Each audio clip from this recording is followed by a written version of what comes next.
இன்றைக்கி பிக் பாஸோட ஹைலைட்ஸை பார்த்துடலாம். ஃபஸ்ட்டு எடுத்ததுமே பார்வதியும் கமருதீனும் எகெயின் இன்றைக்கி மைக் வயலேஷன் பண்ணுறாங்க. கமருதீன் சொல்கிறாரு, விக்ரம் வந்து நம்மளை ஒரு மாதிரி பார்க்குறான் அப்படின்னு சொல்லிட்டு. அவன் பார்த்தா பார்க்கட்டுமே, இன்னும் நான் அவனுக்கோசரமே வயலேட் பண்ணுவேன்னு சொல்லிட்டு அவங்க வந்து ஹக் பண்ணிவிட்டு என்னமோ பேசுகிற மாதிரி பண்ணுறாங்க.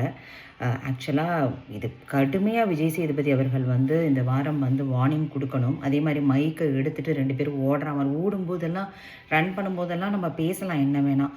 ஸோ அது கட்டாயம் அவர் சிவியர் ஆக்ஷன் எடுக்கணும். பார்ப்போம் என்ன செய்கிறாங்கன்னு சொல்லிட்டு.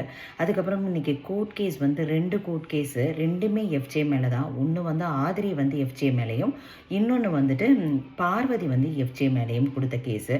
ஆதிரி வந்து என்ன கொடுத்துருந்தாங்கன்னா, நான் வந்து ஃபஸ்ட்டு டைம் வந்திருக்கும்போது அவரும் நானும் சேர்ந்து மியூச்சுவலாக தான் பழகினோம். ஆனால் அவர் வந்து லவ் கண்டென்ட் பண்ணுறான்னு சொல்லிட்டு என்னை மட்டும் ப்ளேம் பண்ணிட்டாரு அப்படின்னு சொல்லிட்டு ஒரு கேஸ் கொடுத்துருந்தாருங்க.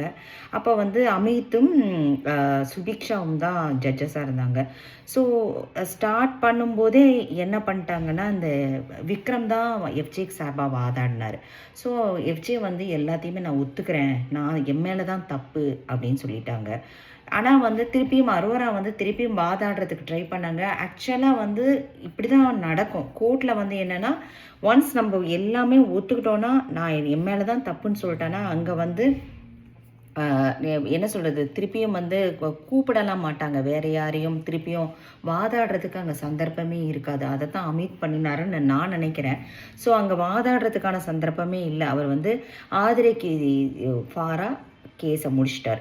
அடுத்தது கேஸ் வந்து அது வந்து பயங்கர ஆதிரிக்கு பயங்கர கோவம். அது எப்படி வந்து நீங்கள் வந்து பண்ணுவீங்க, எனக்கு நான் என்னோடய தரப்பை சொல்லணும்னு நினச்சேன் அப்படின்னு சொல்லிட்டு.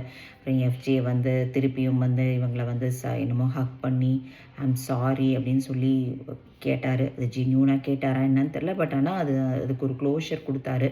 ஸோ ஆனால் வியன்னா வந்து இன்னுமே எஃப்ஜேக்கு சப்போர்ட்டாக தான் இருந்தாங்க. ஸோ அந்த மாதிரி போச்சு. அடுத்தது பார்வதியோட கேஸில் பார்வதி வந்துட்டு அந்த அமித் கூட சேர்ந்து பேசினாங்க இல்லையா, அதாவது நீங்கள் வந்து கல்யாணம் ஆன ஆள் கூட நீங்கள் லாங் ட்ரைவ் போகணுன்னு நினைக்கிறீங்கன்னு அந்த கேஸை கொண்டு வந்தாங்க. அதுலேயும் வாதத்துக்கு பிரகாரம் வந்து பார்வதிக்கு ஃபாராக தான் வந்தது.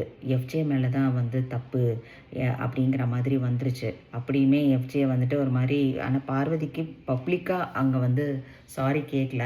ஸோ அது ஒரு மாதிரி போச்சு. ஸோ 2மே வந்து எஃப்ஜேக்கு எகெயின்ஸ்டாகவும் பார்வதிக்கும் ஆதிரிக்கும் ஃபாராகவும் தான் வந்தது.